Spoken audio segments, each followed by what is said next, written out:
New Thought Media Network. We are a global broadcast network of positive music, media, and entertainment, inspiring humanity's evolution along the journey of enlightenment and creating a world of love, peace, empowerment, and prosperity for all. New Thought Media Network. Positively inspiring.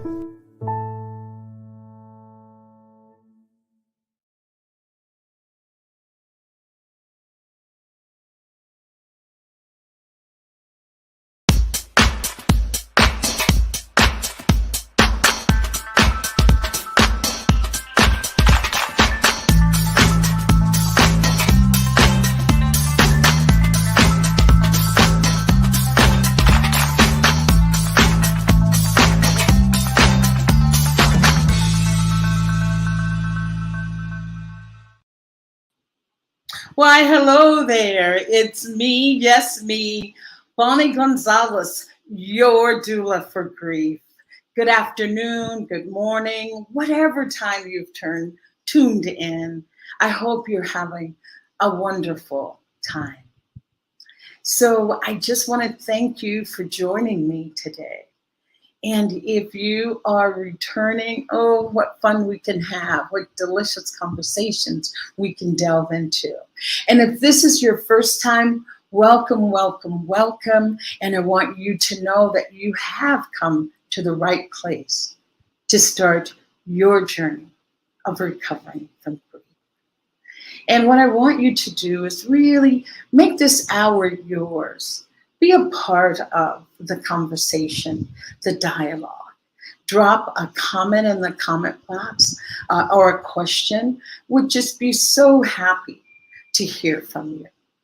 So back to me. My name again is Bonnie Gonzalez, and I am a registered nurse. I am a grief coach. I'm a religious science practitioner. And I am a licensed soul collage facilitator. And with all that said, I'm still human right here with you on the planet. And if you're wondering, what is this all about? Your doula for grief. My whole agenda here is to move the needle on talking about grief. I want to bring grief out of the shadows where it's been hiding and lurking and asking for permission to come out. I want to bring grief out of those shadows, bring it out and put it right smack dab in the middle of our lives. And you know why I want to do that? It's because in our culture, and no beating anybody up, no blame, no shame, just observation. But in our culture, we do not discuss grief. Someone said, what did they say? Oh, there's that term, toxic positivity. Everything's got to be happy and upbeat and joyous. And believe me, I am the first to join you in saying, yes, my desire in life is to be happy and to be upbeat and to be joyous. But I know that by not dealing with emotions that come up that are less than joyous or happy, or let's just use the word sad, depressing, oh, I don't want to go there kind of feelings. If I don't deal with those, and if I'm keeping those suppressed and not feeling that, I am also suppressing the joy that I want to experience, the happiness that I want to experience. So both are equally important. And grief is just another emotion, a vital part of life. It's a vital part of life. So by trying to suppress what doesn't feel good, you also block what does feel good. And I know that we all know that term, what you resist persists. It does not go away. And if we're repressing, the angry rage that we feel suppressing it. We're just so angry about, life and what's happened to us. And we're keeping that tamped down. Okay, can't express that rage. Then you wind up, blowing up at the grocery store because the bagger didn't put your spaghetti on top of the bag the way you like it. And suddenly you're ballistic and just, bursting out, acting out. That those emotions are going to come out. So why not? Why not give them a space and a place to be? And that's what I say, the emotions of grief. But let me define grief for you. First, by saying that grief is caused by loss. And loss is just defined as any event, expected or unexpected, that changes your life in a way that you can't go back to the way it was before. That's a loss. And that happens, yes, of course, that happens with death, the big mother of all, the big reckoning force of all. Yet death is the prime, the top example. But we also have, what about that friendship that suddenly changed and was no longer, best buddies the way you used to be? That's a loss. What about a geographical move? That, I'm telling you, if I've experienced, that is definitely a big loss. Geographical moves. What about health? Health changes or unexpected surgeries. How about a car accident that leaves you really severely injured? I mean, the list goes on. Aging, puberty, a graduation, a job promotion, a job loss. We could just go on and on with the losses. And so in turn, it's those losses that puts us into grief. And grief is defined as natural emotions that we experience related to loss. Sadness, anger, deep disappointment, sadness that just lingers. Yes, that is grief. That is grief. And the beautiful thing, though, about sitting with these emotions that come up is that grief has transformative powers. Grief has healing powers. Just to think about it, think about being in that deep sadness, being in that state of anger. If you can lean into that, if you can lean into those emotions, and by leaning in, this is what I mean when people say lean in. It was like lean in. It's like, yes, lean in. When I say lean in, it's like whatever it is that you're feeling, allow yourself to feel it. If you can only allow yourself to feel it for a minute today, maybe tomorrow you can allow it to be for 2 minutes. Maybe you can acknowledge it by Saturday for a full 5 minutes. You will notice the more that you can allow it, the more that you can address it, the more the less energy it has, the less intensity it has. It's like little by little, yes, it starts to get less and less and less. That it's not overwhelming like you were afraid it would be. Like it didn't take you under. Like you didn't drown in that state of sadness that you thought, if I allow myself to go to sadness, then I am just going to be, oh my goodness, submerged underwater, never to be seen or heard from again. So that is the gift of that. That is the gift of being able to lean into it, that you start to feel like, wow, yes, that is not as scary as I thought. That did not take me away like I thought. That, yes, wow, yes, okay, I can breathe through that. And sometimes the way to really be with emotions, if you find yourself, first of all, not having someone to talk to, no place to go with it, then I do say, reach out for professional help. You know, I'm here, I'm a grief coach. There are psychologists, psychiatrists, there are support groups. There is just, there are so many avenues. There's so many available options to you to be able to talk about what it is that you feel. So just knowing that is how you start. That is where you start with grief. And I'm sure if you've watched a movie before, you know what I say. That grief needs to be validated. Yes, you need someone to say, yes, I hear you. Yes, that must be hard. You need someone that hears you. That grief needs to be heard. Grief needs to be validated. Saying yes, as I said, yes, that must be hard. That must be difficult. That's really painful. My goodness, I can't imagine having gone through that. And then grief needs to be shared. And we'll talk about some forms of grief that really sets up to be shared.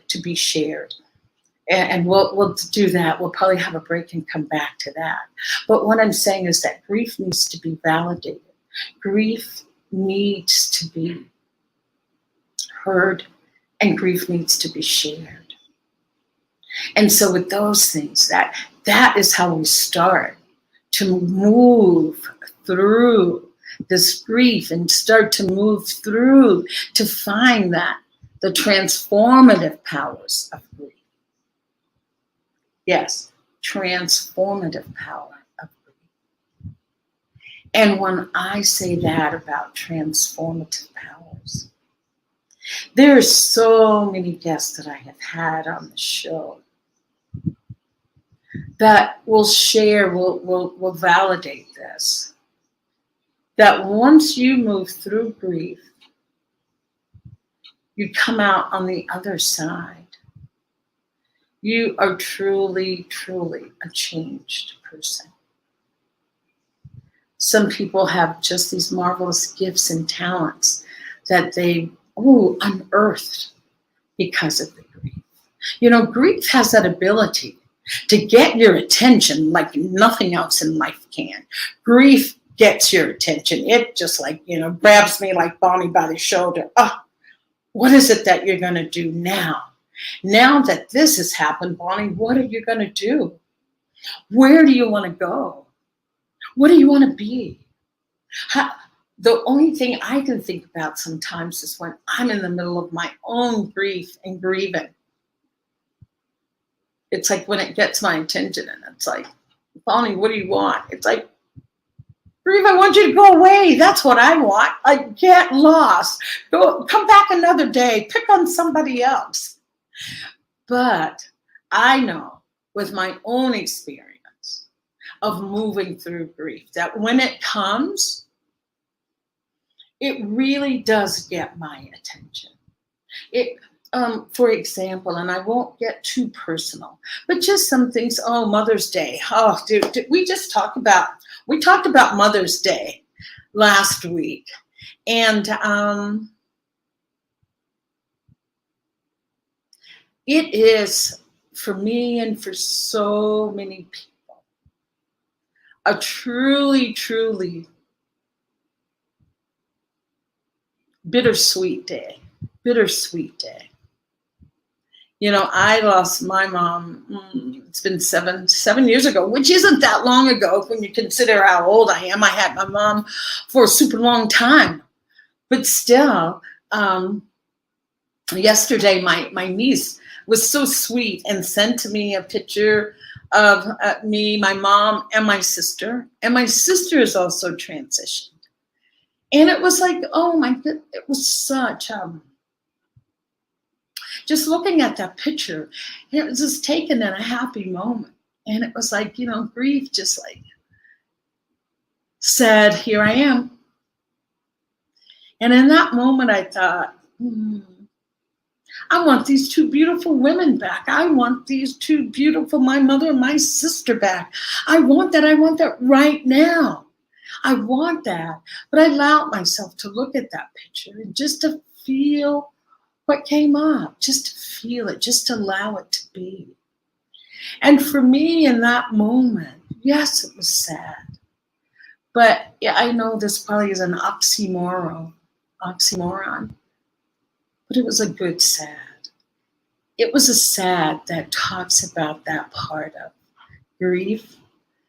That grief is just love with nowhere to go.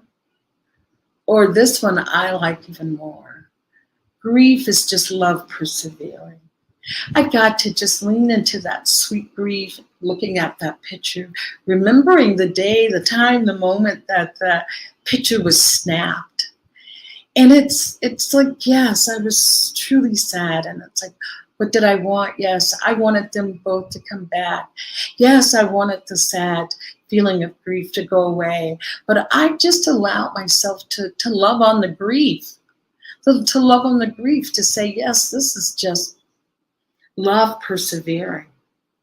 And after I, had those moments and just looked at that picture, I thought, what is it that I want? I want joy in my life. Today, I choose to be in joy. After looking at that picture when I woke up this morning, it was like, yeah, today I am choosing joy. Today I am choosing to be in joy of the beautiful sky, the sun, the wind caressing my skin. Yes, that all is right in this moment. All is right in the world. So that is one of those times that grief was transformative for me to say, what do you want in life? And so with the picture of those two beautiful women, my sister and my mom, I live in joy every day for them. I'm living in joy every day for them. And as I said, if you don't have someone that you can talk to about this, then reach out for help. But even before that, reaching out for help and professional help, sometimes we say, I don't have anybody to talk to. I don't have anybody that I can take this to. But just, take inventory for a minute. Take inventory of your friends, who's there. We are very social creatures. We are very communal. And the only thing that we really want, and I know I can say this with deep conviction, that we want to help each other. And, it's unfortunate. Again, no blame, no shame, but that we live in this culture that says we need to be strong. We need to be independent. We need to be able to just, what is that? Keep a stiff upper lip and, move forward. And it is time to debunk that false assumption. No, we are communal creatures. We are social creatures. We need each other. We need each other. And Wayne, I see that you're here and you're welcomed here. Oh, this makes me think of a song. Is that I can't remember who it's by, but Divine Holy Spirit, you're welcome here. Well, Divine Wayne, you're welcome here. And Wayne is saying howdy from Calgary. And I bet that is Calgary, Canada. Wayne, well, you must come down here in Jalisco, Mexico. That's where I'm located. We have tons of Canadians, you know, the snowbirds that come down for the winter, but they're all coming back to you, Wayne, so look out. I also want to say, Wayne says, come over to the dark side. We have cookies. Oh, but we have even a ton of cookies on the bright side. Thank you, Wayne. I don't know what I said that allowed the bah humbug, but I appreciate bah humbug. Wayne also says, may the night sky touch your soul. Oh, Wayne, yeah, thank you for that. I'm just really kind of feeling into that. May the night sky touch your soul. And I see we have a future guest that is saying hi, Bonnie, and that is Shay Davis. And Shay, I don't remember. I wanted to say you're from Canada, but I think you're from the West Coast of the U.S. I'm not sure. I met beautiful Shay on Saturday, and she's going to come on. So we'll have her on in a few weeks to come on and share her insights on grief. And we have a guest. Oh, she's from Colorado. I'm sorry, Shay. I had you a little bit further. Well, maybe you should. Hey, maybe I'm psychic and I'm predicting that there will be a move to the West Coast. But anyway, Shay is in Colorado. So welcome from Colorado. So let me just make this announcement that we do have a guest, but unfortunately, she's been having some technical difficulties with getting on because she's a beautiful, bright light, a beautiful soul, and her name is Arnett Cox. And I really hope that she can get on because our topic or theme with Arnett was really about moving from grief to joy while experiencing health challenges. And she has a beautiful story to share with us today. And I'm one of those people, yes, I believe in Mercury retrograde, and I know it was supposed to go direct today, but I think we're still under the shadow of that. But if not, if we can't get her on, we will just talk about collective grief, because I feel that we all share that collective grief, you know, where one thing happens and then something else happens, you know, unfortunate, someone's, you know, cousin died. 2 weeks later, another person, close friend dies, or there's a natural disaster that happens. That's collective grief. So how do you get back up after having those kinds of punches? You know, I would be so remiss if I said to you that this grief and grieving was easy. It is not. I am here to share that with you. It is not easy. And that's why I want to talk about it, so that collectively we can talk about this and share it and make it a little bit easier. I just truly, truly believe and know deep in my whole being that you cannot do grief alone. You cannot do grief alone. You need others. And I was listening to a speaker from Senegal in Africa, and she was so beautiful in her sharing culturally how they deal with grief. And she says if in their village, if someone has a death in the family, we'll just use death because everybody can relate to that, but death or some other natural disaster. She said in their culture, they would not say, oh, you know, Bonnie is grieving, or, you know, Wayne is in grief, or Shay is in grief. She says that what they say is grief has found us. Grief has found us. because there is that interconnectedness that we talk about, here in New Thought, at Science of Mind, that we're all connected, all interconnected, connected to the one. And that's the way they feel. There is that sense of wholeness and completeness. There is no them and those and they. It is us. And they say that grief has found us. And the village embraces whatever family has had the tragedy, that they're all there claiming that grief as their own. And I just thought that was so, so beautiful, and thinking, wow.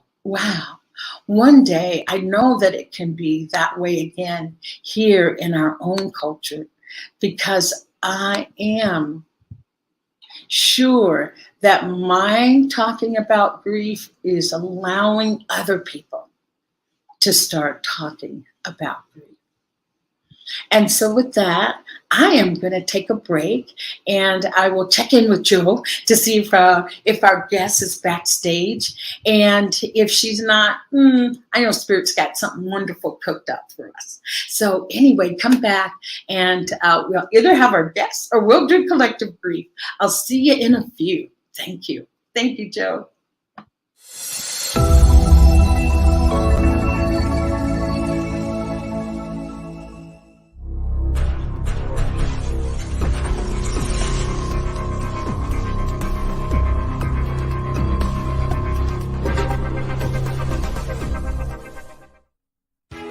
New Thought Radio, music from all your favorite New Thought artists. From Jamie Lula, Karen Drucker, Gary Lynn Floyd, Ricky Byers, Daniel Nahmod, Eddie Watkins Jr., and many, many more. 24/7 New Thought Radio. Positively inspiring.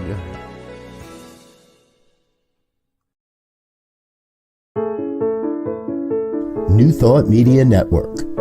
We are a global broadcast network of positive music, media, and entertainment, inspiring humanity's evolution along the journey of enlightenment and creating a world of love, peace, empowerment, and prosperity for all. New Thought Media Network. Positively inspiring.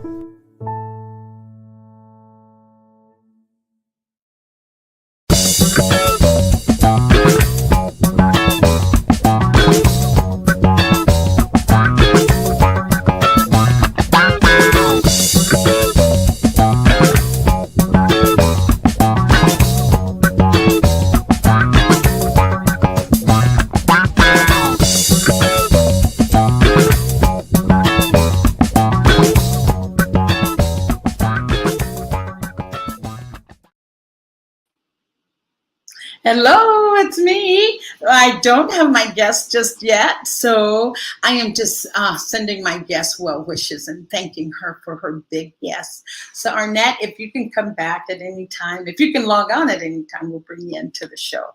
So anyway, back to our subject of grief. I wanted to say that first of all, I said we'd talk about collective grief. And cumulative.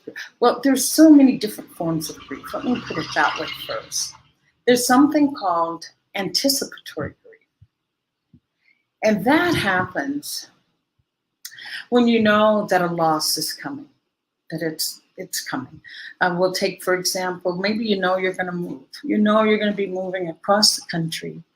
And there's that anticipatory grief that you're going to be leaving behind friends. And I will say this, I'll use myself as a personal example. And sure, some of you know my story.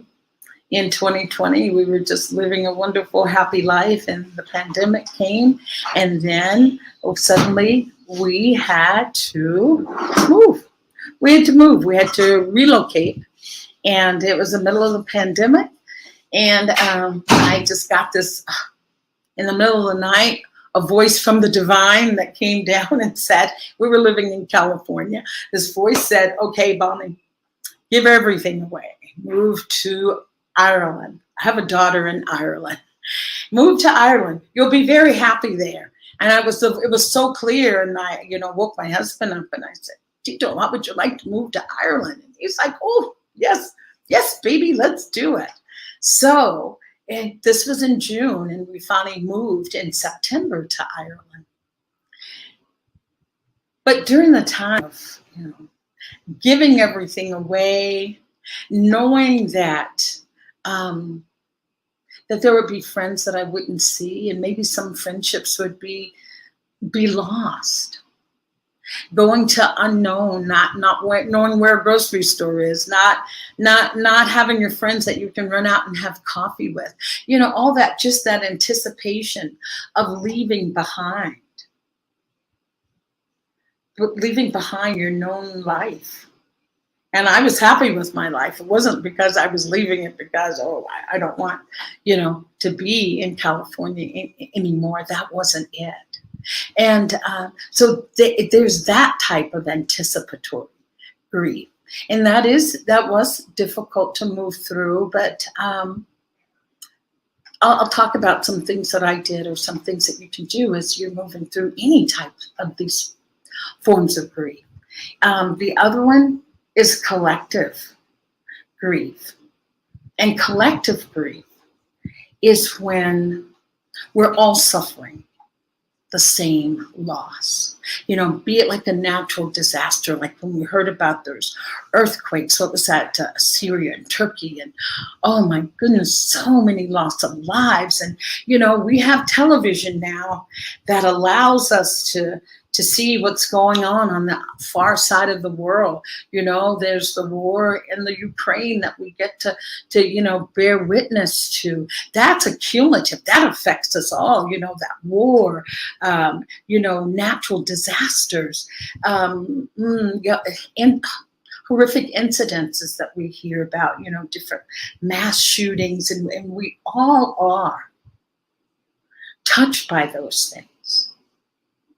That is a collective grief.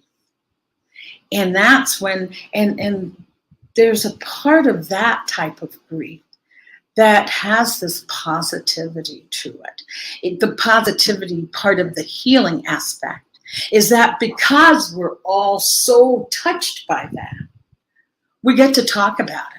You can be in the grocery store and say, oh my goodness, that, the war in Ukraine, yeah, my heart hurts. Oh, yes, I have, relatives in that part of the country.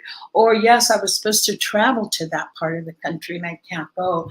We get that opportunity to do exactly what healing from grief requires. That is the part of talking about it, sharing it, and validating it.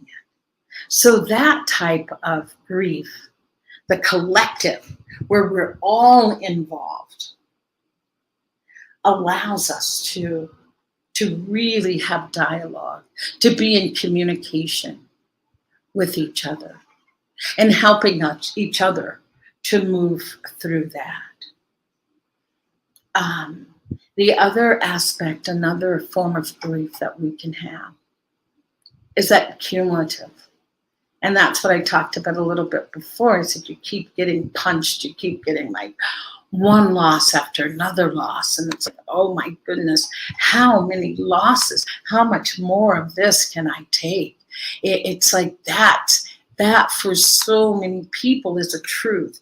So many people, it's a truth for, because think about when we had the pandemic, that could be quote unquote a collective. Yes, we all experience that. We all experience that collective grief. So taking it on a cumulative level, that yes, first you experience the pandemic. And if you're like me, then you experience a big lifestyle change. And then maybe adding on to that, some health challenges. It's like, wow, I am just getting punched left and right. And for those of you, or those of us that have a spiritual practice, I want you to not, what is the word? Do a spiritual bypass, meaning wrapping it up and putting a pretty bow on it.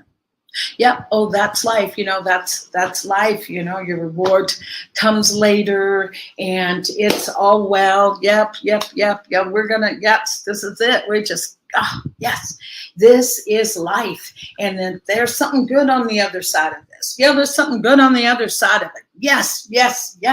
I believe that. There is something good on the other side. But what do you do in the meantime? What do you do until you move through to get to the other side? What do you do? And what I start with this cumulative grief, in saying, first, just start by acknowledging that, yes, it is hard. This is really hard as hell. And know that you can't expect everyone to be where you are. We are all beautiful individuals, and we experience things at our own level of capacity of being able to hold them, embrace them, and keep them, and to be with them. So just the big thing is, especially when it's cumulative and collective, just know that everybody, I believe, is just doing the best they can. And if we can be in acceptance of each other. I have this beautiful armband. I don't have it on today, but it says, judge less and love more. And I think that's something we can take even outside of grief, of this love less. Love more, judge less. And I can even use that on my own personal relationships. That's when I love to bring these teachings from grief, bringing them back to my own life, And I want to touch on something that is a truth, that can be a truth, and it's a truth for some and not for all. Sometimes when we're in these clutches of grief and it's holding you so tight, you're like, what can I do? My gosh, I don't know what else to do. So many people will turn to drugs and alcohol because it's easy, it's there. You may even get, what's that expression? Drown your troubles and drown your sorrows and troubles with alcohol. Drown them like drinking, like until it's numb. Yes, that you could do that. But then you have the other problem of dealing with that, substance abuse, if that happens. And please, there's no shame around this. No shame. It's just a truth that, drugs, alcohol, food, that can be an addiction. Yes, it is. It is definitely a possibility. That it could be drugs, it could be alcohol, it could be sex, it could be shopping. What is that called? Retail therapy. Shop until you drop. Just know, like I said, that these are real possibilities. Because I feel that if we know the top possibilities, then we can be aware versus not having that, oh no, I'm not listening to it. No, awareness. Awareness is the key. Being aware that these things, that these easy devices and crutches are there, that we can latch on to them. And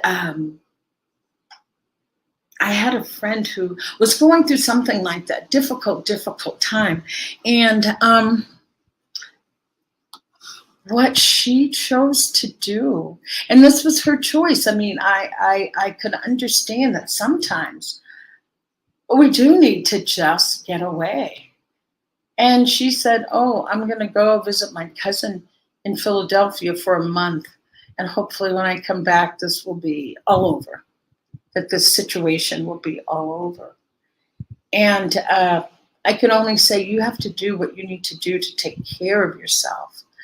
And this person knew that they were using the escape route to get away from the grief of what was going on. And so they did go away, had a wonderful time. But when they came back, the situation had just compounded itself because she wasn't there. And then was forced to deal with the situation at that point. And so what I say to times like that, I wanted to just give some things that you can do to help move through that. And I was going to say the first things that we can always do, always, that's maybe easier said than done. But anytime you're going through grief can be exhausting. I mean, really, truly exhausting. There's scientific studies that show that when you are in that initial stage of grief and you get news and you hear things, that 10% of your brain power is being used to really analyze this and store it and put it away in our psyche in a way that we can comprehend it, see how it's affecting your life, that all of that is going on in your mind as you're dealing with the situation. So know that that's what really sets you up to really just be exhausted, to have true exhaustion. Because yes, your brain is working overtime physically, trying to just make sense of what has happened. So I say, make sure you rest. Make sure you can, even if you can't get to bed early, or maybe your day has to start right away. When you get up, it's time to go. But if you could just get up maybe 10 minutes earlier and just sit in a chair and sit in quietude, sit in silence. And if you can't do silence, then sit with some music that's very tranquil and that brings you back to yourself, that connects you back to yourself, which connects you to the divine or whatever your spiritual practice is, that it connects you to that you come back to that. It's something about starting the day with giving time for yourself, with creating time for yourself, giving to yourself first, allows you to have a better energy reserve, a little bit more of an energy reserve as you move throughout the day, because you have taken some time for you. And I say that because I was a registered nurse and I would get up and dash off to work and it was give all day and come home and collapse. But I found that when I could start the day, for me, I got really elaborate or luxurious, and I would give myself 30 minutes in the morning to either write, to journal, meditate, but giving to me, because there is a truth to that about giving from your excess and not from your deficit. So that allowed me, it was something about mine taking care of me first in the morning, just strengthen my reserves, strengthen my ability to move through the day with a lot more patience and a lot more energy without feeling totally depleted. So I say rest can really, really help. And I did, as I was talking about that, just sitting and listening to music. And even if it's not first thing in the morning, maybe if it's on your break at work, maybe it's when you get home before you transition from work to home, you have 10 minutes that you can give to you. I used to feel driving home from work was my transition, my time to empty my head from all that had happened at work until I could get home. And then it was, I had a fresh start when I got home, if I had that time to decompress a little bit. And this other one, let's see how we can navigate this one, because we are all, maybe I better keep it in the eye. I can be a technology junkie. Okay? And I'm not getting any kickbacks from YouTube, even though I have a YouTube channel, Your Doula for Grief. That's my addiction, is YouTube. But really starting to disconnect from our technology somewhat. Even if it's just one evening, you say, okay, Wednesday evenings, when I go home, or when I get home from 6 till 10, there is no screen. There's no computer screen. There's no television screen. There's no cell phone screen. Just doing that maybe 4 hours a week. I just recently met someone that, what did she call it? Her sabbatical, I think, from technology. She took all day on Tuesday. Like, she sent me a text on Monday, say, I'll reconnect with you on Wednesday. Tuesday was her disconnection day. And that just reminded me of that, yeah, disconnect a little bit from our technology. I'm not saying just, stop cold turkey. None of that. But do it with a sense of giving to self.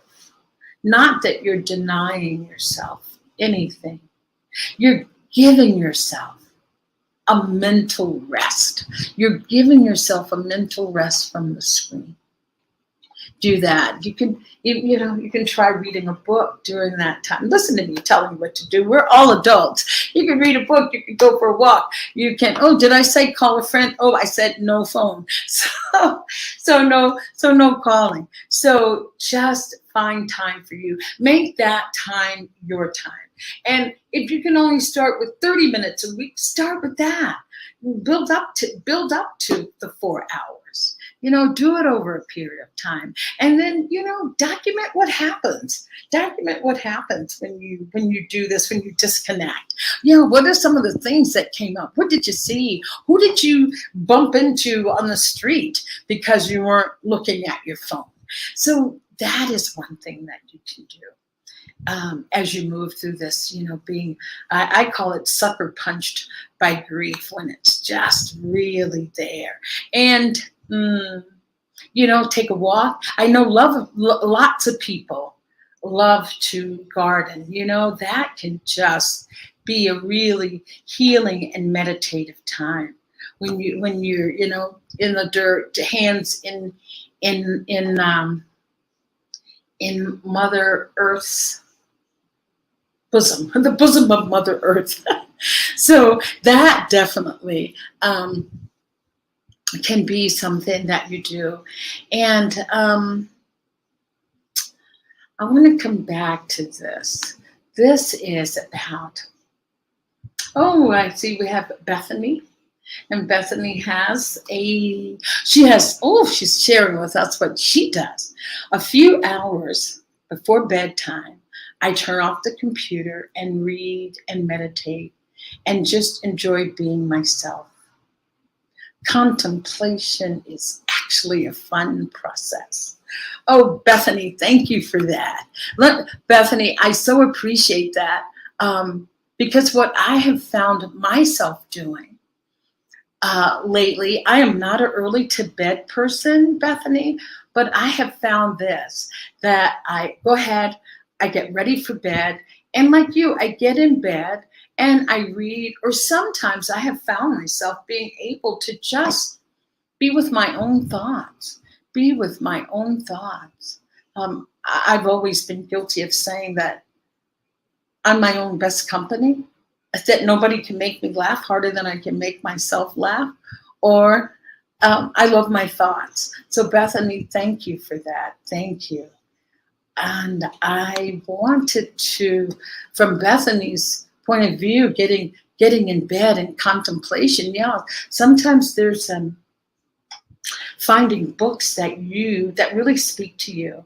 And I love books that will give you just a short passage of something. For instance, I'm not promoting this book, but it's just that it's short. Like if you can, I have something open, so let me say, this is a little book, and I love it because you can open it to just any page, and it's really short. Like this page, it says, oh, wow. It's so funny how you always pick up just what you need. But this one is about, it says mourning you, but it's the morning of MOURING, mourning you. You have lost a beloved.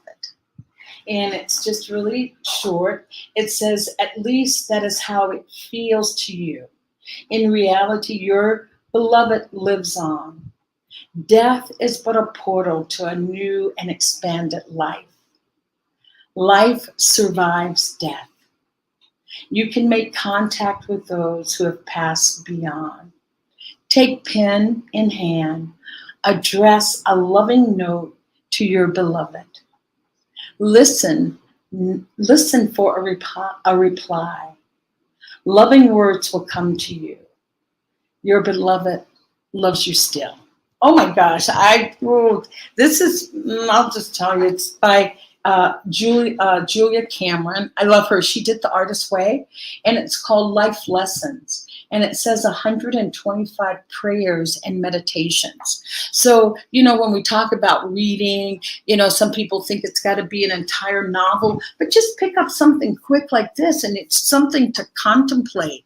And she gave a great exercise there of writing a letter to your loved one and to listen for the response. And Bethany is letting me know that I am very welcome. Love and blessings, dear. Thank you so much for sharing, Bethany. I so appreciate that. And my last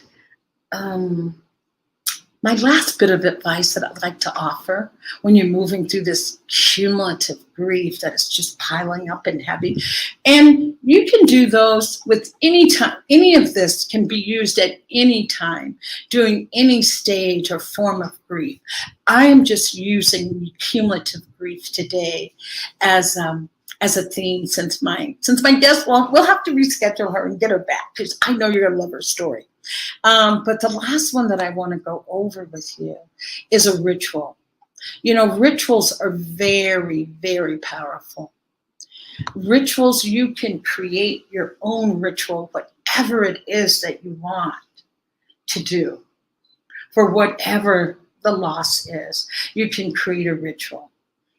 And a ritual can be as simple as ringing a bell and lighting a candle and offering a prayer, and then snuffing out the candle. A ritual can be as elaborate as you want it to be. It could be, you can start maybe with, as I said, lighting a candle. And let me back up a little bit. The ritual can be as simple as creating an altar for whatever it is that you're honoring. And you put on that altar whatever it is that speaks to your heart. If you're grieving the loss of a loved one, you can put a picture of that person there. If it's a loss of a job, you can write something, you can have a writing about that job. Lost my favorite job, put that on the altar. Have flowers, candles, crystals, whatever. Make it as beautiful as you want. And then have a candle on there. Because I really feel that lighting the candle is lighting the way, showing us the way, taking us out of that dark point, taking us out of the darkness and bringing in the light. So lighting a candle. You can have a special reading that you do. And on the altar, you can have water for purification. You can have incense to help purify the air. There's just create the altar, create the ritual in the way that it speaks to you. Read whatever it is that you want to read. Play the music that you want to play as you're doing this ritual, as you're sitting in front of your altar. But just ritual is such a powerful, powerful tool that it has the ability to give us back that sense of control that we feel that we have lost. Suddenly with ritual, when we create a ritual, it gives us that sense of control that is what's missing. You know, grief is really about change, and change is about that loss of control as well. So this gives you back a sense of control when you do this ritual. And I see that Wayne is saying, be the light. Yes, Wayne, be the light. Allow your internal light to shine. And I think to be able to be that light and shine that light, we have to have some way that we feed and nourish our soul. It doesn't happen in a vacuum. So if you have a spiritual practice, hats off to you. If you don't have one, find something that gives you that same sense of solace and connection and sense of deep knowing that a spiritual practice can bring for you. I'm sorry, Wayne has a comment, Joe. I'm sorry, not thermometer, but thermostat. Sheriff, I'm going to take your word for that, Wayne. Okay. So I just want you to have some ways that you can come back to a sense of self. And in all of this, what I'm going to say, I see we're getting close to the hour, but what I want to say in all of this, in all of these tips and things, just be gentle with yourself. Just be so gentle with yourself. Treat yourself, as I say, like a newborn baby. Just being gentle. Like, yes, just for today, I will just rest for 5 minutes here on the sofa. Just for today, I won't take too many phone calls. I'll limit, the number of phone calls that I take. So just be gentle with yourself. As I said before, reach out for help. Reach out to your friends. Don't do grief alone. It does not serve you. It wasn't designed that way. It wasn't designed to be done alone. And let's reconnect. Let's get back to our connections. And I know sometimes our lives get busy and we're not with the people that we really want to be and we're with the people we have to be. But kind of remember that.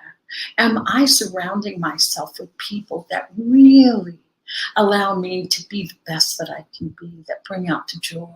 So just taking that survey as well. And Wayne is saying, be the light of the silvery moon. So be that light. I think what I am going to do is that I am going to close with my favorite. One more thing before I close though. One of the other things that can always, or can allow us to feel better when we're feeling down, or not so good, doing something for someone else. Volunteer. Call someone that maybe who lives alone or someone who's lost a loved one. Just reach out. Be kind to someone. Just be kind to someone else. So with that, I am going to close. And as I said, I'm so apologetic that my guest wasn't able to be here, but we'll get that figured out and we'll get her back on the show. And as I said, I thank Arnett Cox for her yes, for her saying yes. And I know that soon we will be having Shay as a guest. So Shay's in the audience. So I am going to close our show today with my favorite poem by Rumi. And my favorite poem is Guest House. This being human is a guest house. Every morning a new arrival. A joy, a depression, a meanness, some momentary awareness comes as an unexpected visitor. Welcome and entertain them all, even if they're a crowd of sorrows who violently sweep your house empty of its furniture. Still, treat each guest honorably. They may be clearing you out for a new delight. The dark thought, the shame, the malice, meet them at the door laughing and invite them in. Be grateful for whoever comes, because each has been sent as a guide from beyond. So thank you, Rumi, and thank each and every one of you for watching today. And I say, look yourself in the mirror today and just ask yourself, what do I need? What do I need? Whatever comes up, give that to yourself. Again, I'm Bonnie Gonzalez, your doula for grief, and I'm a grief coach. If you need grief coaching, reach out. I'm here. Thank you, and until next week, hasta luego. Till next week.